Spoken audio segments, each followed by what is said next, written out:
One of my favorite stories is of this missionary from Scotland to Africa. And after a long time in Africa, he returned to his sending church in Scotland to report on the work and the ministry and to call more laborers to go to Africa. He arrives at the church, it's winter, it's cold, it's raining, not many people come. And he's a little bit disappointed. And many of the people there were elderly. You know, great that they're there, but not suitable for the mission field. But he still felt that he should give the same message. And he gives the message, the needs in Africa, we need more laborers. He ends the talk. This is how he ends the talk. Who will go? Who will go? Who will go? He didn't know that the organist, they sang a few hymns with the organ. The organist had a little boy assistant who you have to do these they're called billows, put air in to help with the organ music. The little boy stood up and he shouted out, I will go, I will go, I will go. The name of that little boy, David Livingston.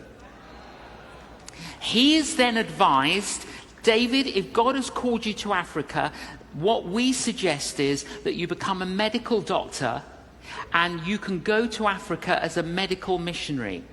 He grows up, he goes to medical school, he becomes a medical doctor, he then goes to Africa as a medical missionary.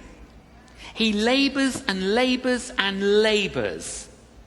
There's one particular community, tribe, that they're trying to reach, and it's really difficult. And the chief sends him a message.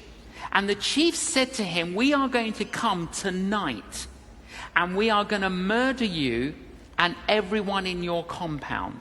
Now, the reason we know every detail of this, and I've researched this, is because David Livingston kept diaries. And all of this is written in the diaries. So he's writing in his diary, Lord, we've labored so faithfully. Please protect us. Please help us. And there's a little bit of fear in what he wrote on that day, concerned that their ministry will be obliterated and everyone will die.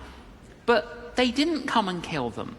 Anyway, a couple of years later, they eventually introduced the chief of the tribe to Jesus, and the entire community converts and follows Jesus.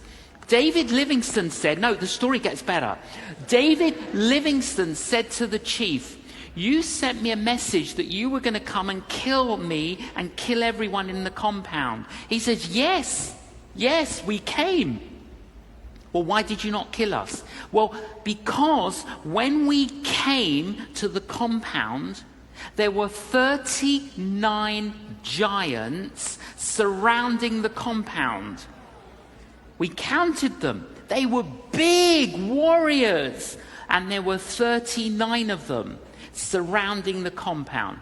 A couple of years later, David Livingston returns to his sending church in Scotland, and he tells that story.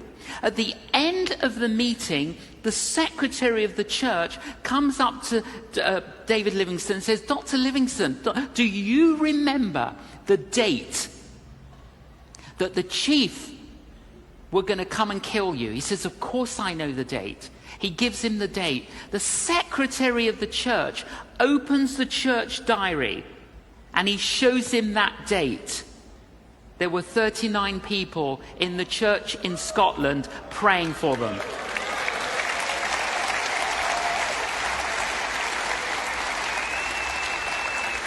"39 people praying in a church in Scotland, and there were 39 warriors surrounding the compound." Do not say that is a coincidence.